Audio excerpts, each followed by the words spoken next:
tous. Il est 9 heures. Donc j'ouvre la séance. Je peux passer à l'appel.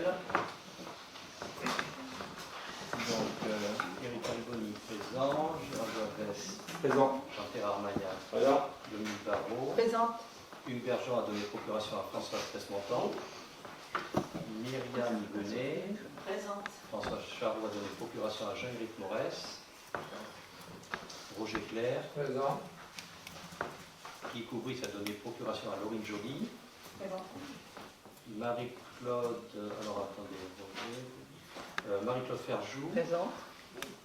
Emmanuel Fiche a donné procuration à Jaguin. Oui. Véronique Gonzalez. Jaguin.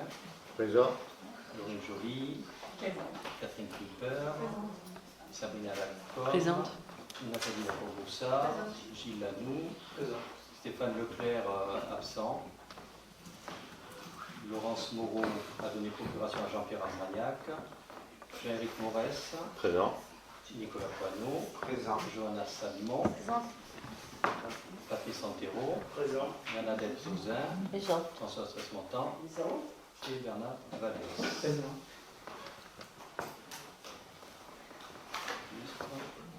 On a reçu la note de synthèse. Le secrétaire de séance, Géraldo. Merci. On va passer à l'adoption du PV de la séance du 17 juin. Est-ce qu'il y a des remarques? Oui. Oui.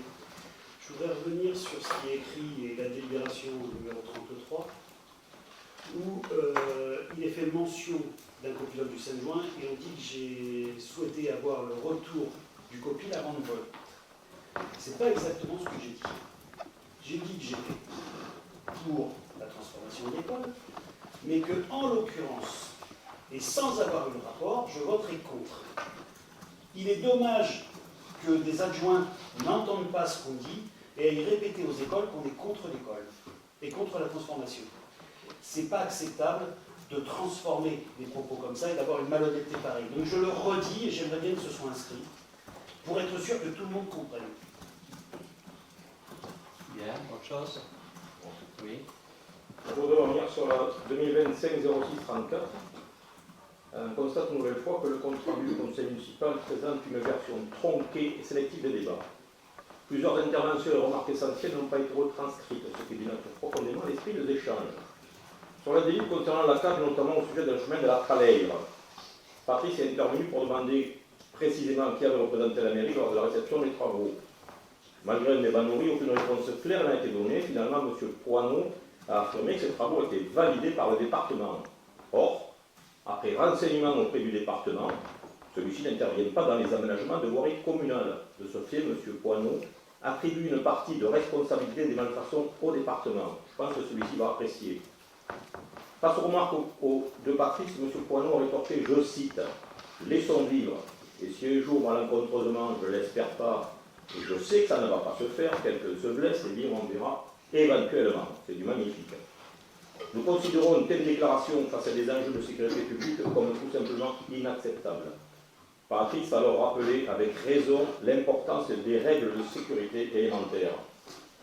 Sur la consultation des administrés, M. Poineau a également affirmé que l'ensemble des habitants concernés avaient envoyé des mails de remerciement à la collectivité.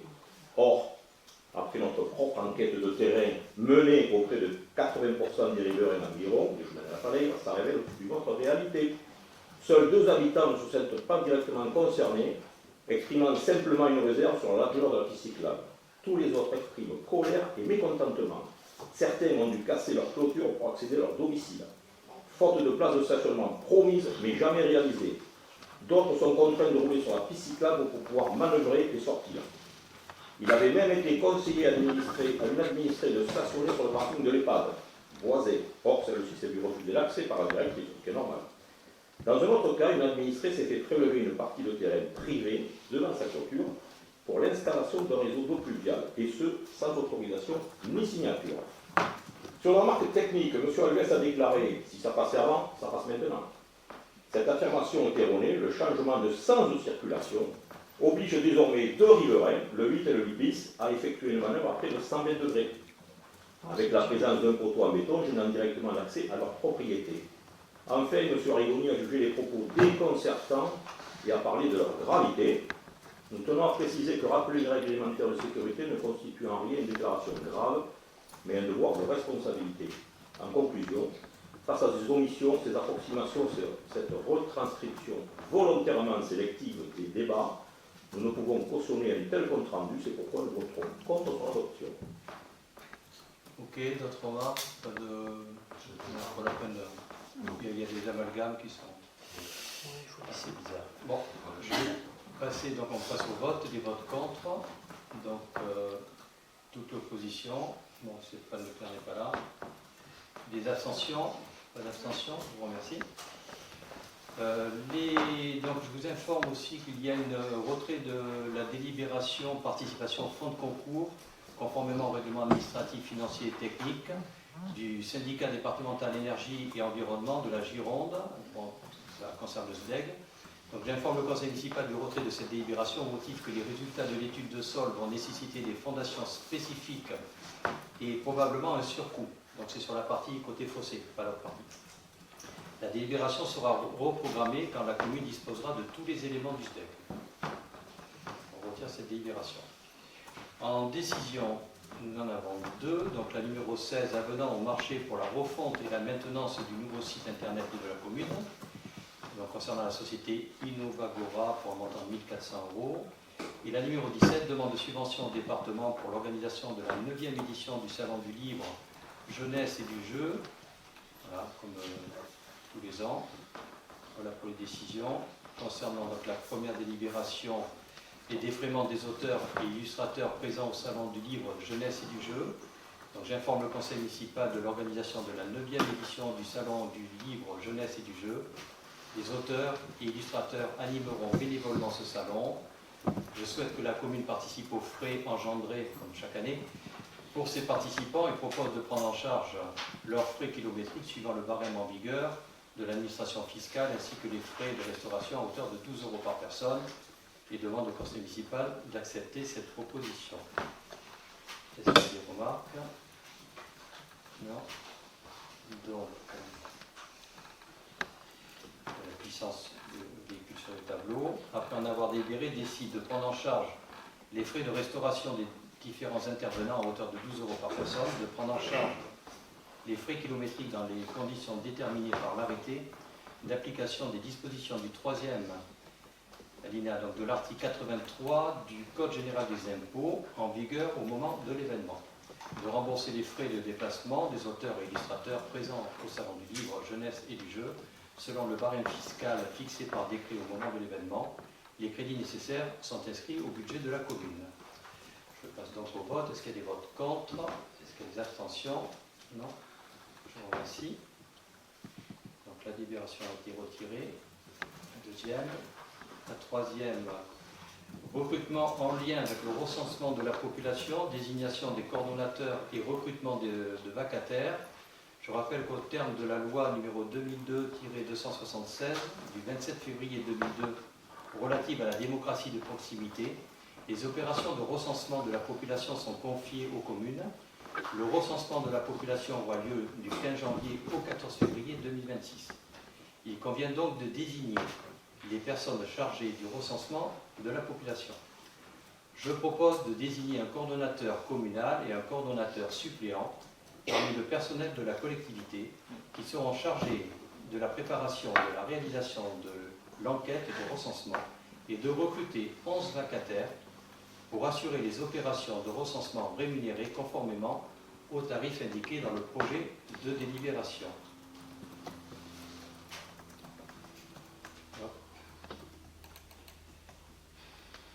Donc vous avez eu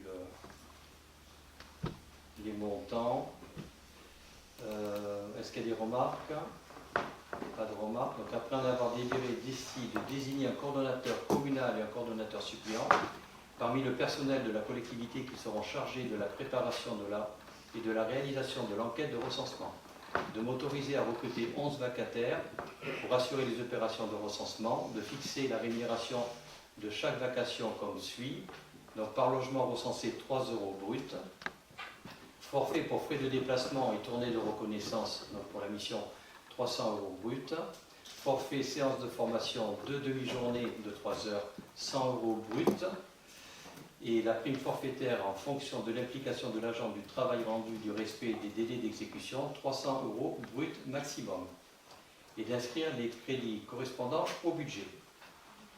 On passe donc au vote. Est-ce qu'il y a des votes contre? Est-ce qu'il y a des abstentions? Non. Je vous remercie. Alors ensuite, la numéro 43, adhésion au dispositif de médiation mis en œuvre par le Centre de gestion de la fonction publique territoriale de la Gironde, donc le CDG 33. Je rappelle que la commune a déjà adhéré au service de médiation préalable obligatoire proposé par le CDG 33 par délibération DEL 2022-11-054 du 17 novembre 2022. Je propose donc à l'Assemblée d'adhérer au service de médiation à l'initiative du juge et à l'initiative des parties. La médiation à l'initiative du juge ou à l'initiative des parties constitue de nouvelles missions auxquelles les collectivités et leurs établissements publics peuvent adhérer volontairement à tout moment par délibération et convention conclue avec le centre de gestion.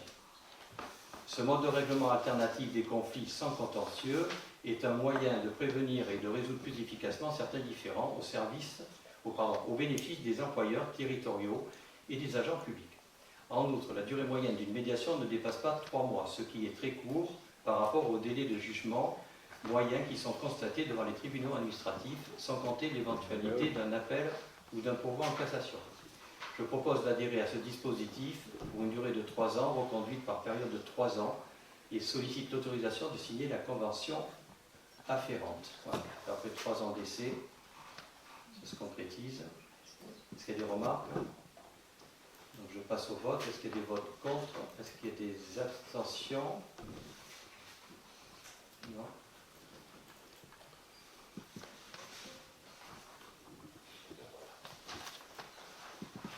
Géraldo, s'il te plaît, pour la modification des statuts du syndicat départemental d'énergie.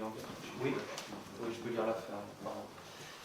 Bon, j'ai un souci avec l'ouverture des... Je vais y arriver, ça va être bloqué. Non, c'est pas celui-là.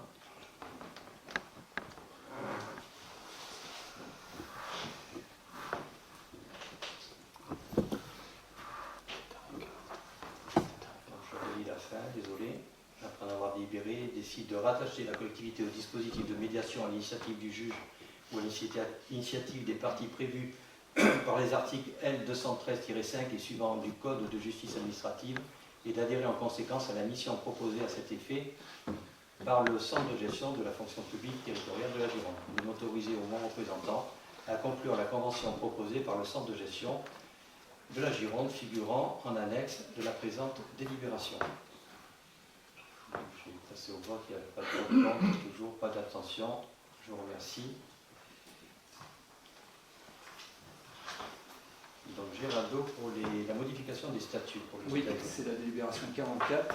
Donc Monsieur le maire explique au conseil municipal que le comité syndical du 24 juin 2025 du syndicat départemental énergie et environnement de la Gironde, dit le SDEG, a validé une proposition de modification statutaire suite à la demande émanant de la Chambre régionale des comptes et des services de l'État. L'Assemblée délibérante dispose de 3 mois pour se prononcer sur cette modification qui poursuit 2 objectifs. Le premier, distinguer l'exercice de compétences par le SDEG des prestations de services proposées par celui-ci. Et le deuxième, c'est fluidifier la gouvernance du syndicat en réduisant le nombre de délégués conformément aux recommandations de la Chambre régionale des comptes.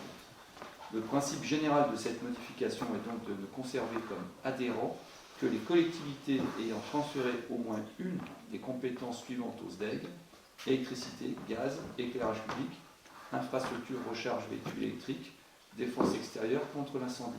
C'est le cas de Castelnau, bien entendu. Il est à noter que les nouveaux statuts n'entreront en vigueur qu'à l'issue du prochain renouvellement municipal, donc après les élections municipales de 2026. Bien, c'était des remarques. Donc après en avoir délibéré, décide d'accepter la modification des statuts du syndicat départemental énergie et environnement de la Gironde, donc le SDEG, suivant statut modifié joint en annexe de la présente délibération. De prendre note que la dite réforme statutaire entrera en vigueur au renouvellement des instances du SDEG. suite aux élections municipales de 2026. Je passe au vote. Est-ce qu'il y a des votes contre? Est-ce qu'il y a des abstentions? Non. Je vous remercie. Donc, informations et questions diverses. Vous m'avez posé une question pour les frais. Je rattrape le montant des frais. Donc, pour les dépenses d'avocat depuis 2021 pour l'affaire de Madame Levrault, donc les frais d'avocat depuis 2021, y compris la procédure disciplinaire, sont de 29 693,69 € et frais dans le cadre de la protection fonctionnelle 4 324,48 €. Voilà le montant des frais.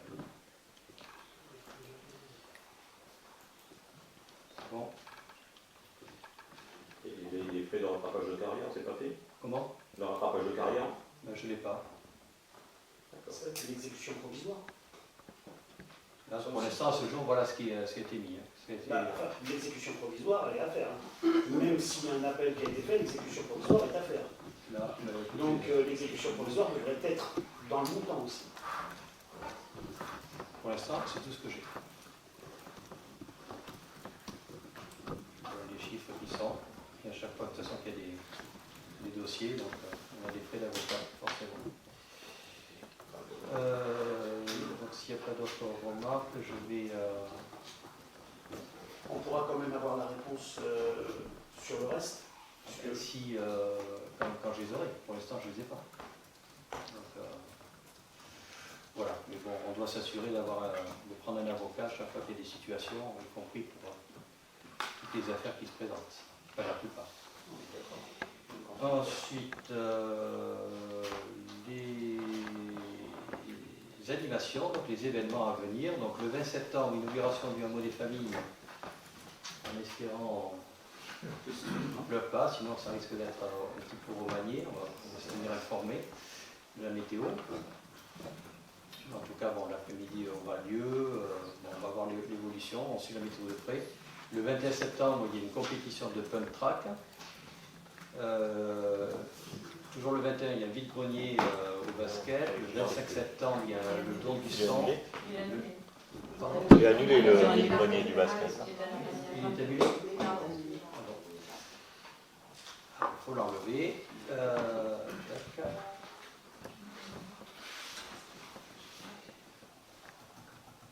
Donc le 25 septembre, le don du sang, lui, il n'est pas annulé. Je l'enlève. Comédie musicale de la Scapa le 27 septembre. Le 28, compétition de modélisme. Le 4 octobre, bourse aux vêtements. Toujours la même date, événement Octobre Rose. Le 9 octobre, braderie solidaire de la Boussole. 10 octobre, visite nature sur les chauves-souris. 12 octobre, repas d'ensemble des donneurs de sang. 13 au 19 octobre, recours du carnet du baroudeur, donc ça c'est sympa. 14 octobre, forum du numérique. 16 octobre, jeudi des parents. 18-19 octobre, le week-end cinéma. 21 octobre, seule en scène de la Scapa. 25 octobre, atelier couture, Cousette et Cosette. 31 octobre, Halloween Scapa. 2 novembre, vide-grenier, drôle d'astronaute. 6-9 novembre, exposition aquarelle et pastel. 9 novembre, le loto à CCM, c'est les commerçants. 8-11 novembre, fête foraine. 11 novembre, il y a aussi la cérémonie. Le 14 au 16 novembre, le bric-à-brac. Le 16 novembre, 9e édition du Salon du livre, jeunesse et du jeu. 18 novembre, journée de promotion des métiers de l'industrie. 22-23 novembre, jeudi Freddy Mercury. Et 25 novembre, la prochaine séance du conseil municipal. Et puis bien sûr, comme d'habitude, tout ce qui se passe à la cabane au partage, la bibliothèque, etc. Voilà. Donc, je pourrais rajouter juste une petite chose en ce qui concerne Didier Gustin. Si la météo est vraiment mauvaise, ça se fera vendredi soir, au lieu de samedi.